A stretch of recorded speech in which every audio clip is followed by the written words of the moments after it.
স্বাগত গ্লোবাল টাইমে বিশ্বের নানা প্রান্তের খবর নিয়ে আপনাদের সঙ্গে আছে আমি পিঙ্কি সানোয়ার। দেখছিলেন শিরোনামগুলো, এবার বিস্তারিত। থামছে না গাজা ইসরায়েলের বর্বরতা, একদিনে আবারও প্রাণ হারালো 138 জন ফিলিস্তিনি। এমন অবস্থায় যুদ্ধবিরতি নিয়ে ইতিবাচক বার্তা দিল হামাস। তারা বলছে সংঘাত বন্ধে তার আলোচনায় বসতে প্রস্তুত। এদিকে আগামী সপ্তাহে যুদ্ধবিরতি চুক্তি চূড়ান্ত হতে পারে বলে জানিয়েছেন মার্কিন প্রেসিডেন্ট ডোনাল্ড ট্রাম্প।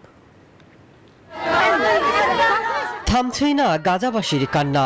একদিকে যখন যুদ্ধবিরতি আলোচনা চলছে, অন্যদিকে গাজায় হামলা অব্যাহত রেখেছে ইসরায়েলি সেনারা। শুক্রবার কয়েকটি স্থানে হামলা চালায় দখলদাররা।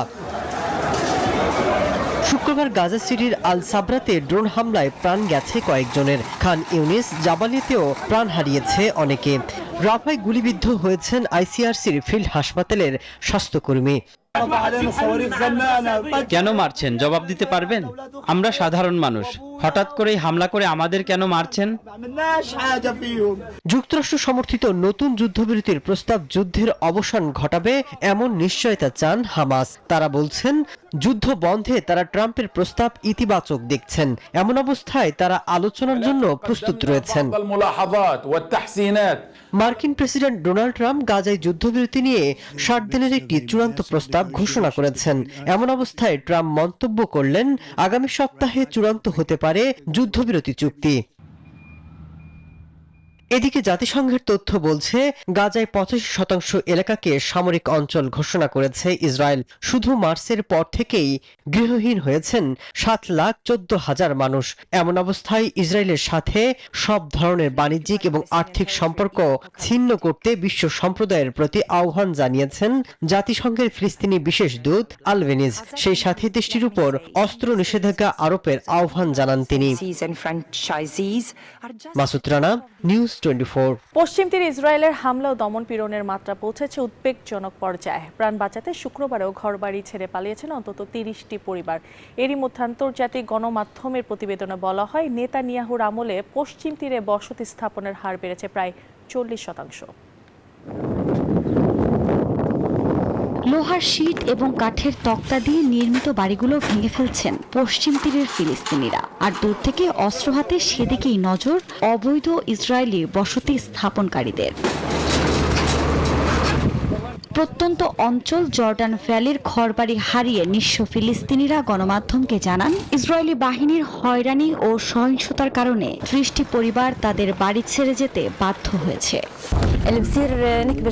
7ই অক্টোবরের যুদ্ধের পর বসতি স্থাপনকারীদের আগ্রাসন আরো তীব্র হয়ে উঠেছে। এখন যা ঘটছে তা হলো নতুন নাকবা। 40 বছর ধরে এখানে বসবাসকারী বেদুইন পরিবারগুলোকে জোরপূর্বক উচ্ছেদ করা হয়েছে। গ্রামের স্কুলটি দখল করেছে কারা? এবারই প্রথম নয়। পশ্চিম তীরে ফিলিস্তিনিদের উচ্ছেদ ইসরায়েলের এ কৌশল বহু পুরনো। ধীরে ধীরে পুরো পশ্চিম তীরকেই কবজা করতে নতুন পন্থায় আগ্রাসন চালাচ্ছে তারা। এমন বাস্তবতায় এক চাঞ্চল্যকর প্রতিবেদন প্রকাশ করেছে বেশ কয়েকটি আন্তর্জাতিক গণমাধ্যম। তথ্য বলছে, নেতানিয়াহু ফের মসনদে বসার পর থেকে হয়ে উঠেছে আরো বেপরোয়া। পশ্চিম তীরে ইহুদি বসতি স্থাপনকারীদের হার বেড়েছে প্রায় 40%। এ পরিস্থিতিতে সম্প্রতি ইসরায়েলের পার্লামেন্ট নেসেটে স্পিকার আমির ওহানা সহ 14 জন মন্ত্রী পশ্চিম তীরে দখলকৃত এলাকা আরও বাড়ানোর দাবি জানিয়ে প্রধানমন্ত্রী নেতানিয়াহুর কাছে চিঠি দিয়েছেন। বিশ্লেষকদের মতে এ ধরনের কর্মকাণ্ড আন্তর্জাতিক মহলে উদ্বেগ তৈরি করলেও ইসরায়েলি সরকারের নীতিতে এর প্রভাব খুব একটা পড়ছে না। এমন প্রেক্ষাপটে আন্তর্জাতিক আইন, মানবাধিকার এবং শান্তি প্রক্রিয়ার জন্য গুরুতর হুমকি হিসেবে দেখা হচ্ছে।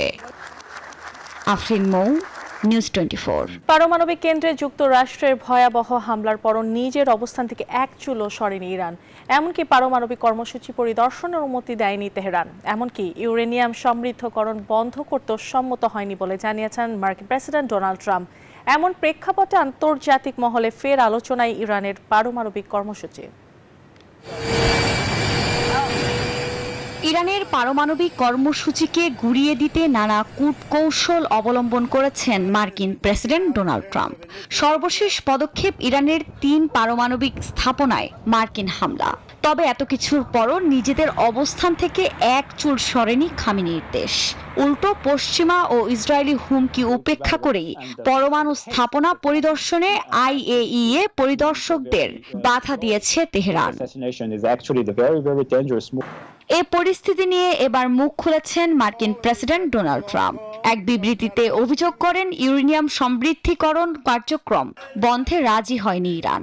এমনকি নতুন স্থানে পারমাণবিক কর্মসূচি শুরু করতে পারে তেহরান, এমন আশঙ্কাও উড়িয়ে দেননি মার্কিন প্রেসিডেন্ট। আমি বলবো এটা স্থায়ীভাবে পিছিয়ে গেছে। আমার মনে হয় ওদের অন্য কোনো স্থানে আবার শুরু করতে হবে, আর যদি ওরা শুরু করে তাহলে সেটা হবে এক বড় সমস্যা। ট্রাম্পের এমন বক্তব্যের পর আন্তর্জাতিক মহলে ফের আলোচনায় ইরানের পারমাণবিক কর্মসূচি।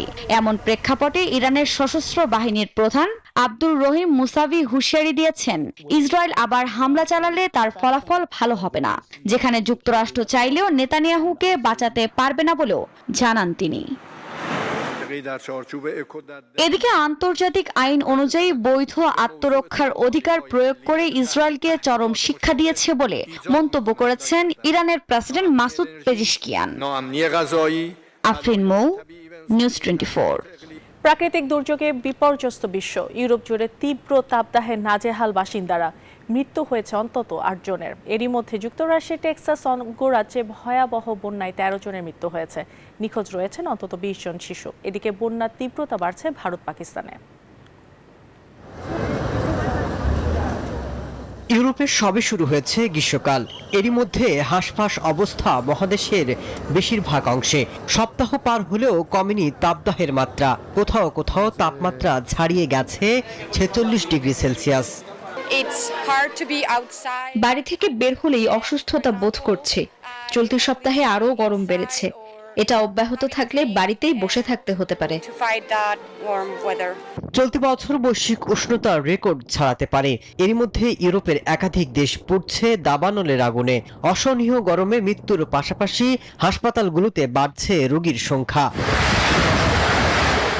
শুক্রবার হঠাৎ করে যুক্তরাষ্ট্রের টেক্সাসে ভারী বৃষ্টিপাত শুরু হয়।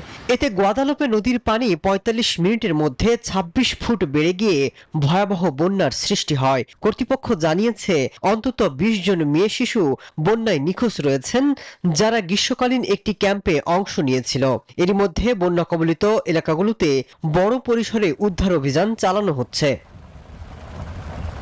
এদিকে আরও অবনতি ভারত পাকিস্তানের বন্যা পরিস্থিতি। নিহতের সংখ্যা 1.5 শতাধিক ছাড়িয়েছে। ভারতের হিমাচলে চলতি সপ্তাহে আরও বৃষ্টিপাতের শঙ্কা রয়েছে। এদিকে ভয়াবহ অবস্থা পাকিস্তানের খাইবার পাখতুনখোয়ার বন্যা পরিস্থিতি। বাড়ছে হতাহতের সংখ্যা। মাসুদ রানা, নিউজ 24। ইউক্রেনের রাশিয়া নিষিদ্ধ রাসায়নিক অস্ত্র ব্যবহার করেছে বলে প্রমাণ পেয়েছে ডাচ এবং জার্মান গোয়েন্দা সংস্থাগুলো। শনিবার এক প্রতিবেদনে এ তথ্য জানিয়েছে রয়টার্স।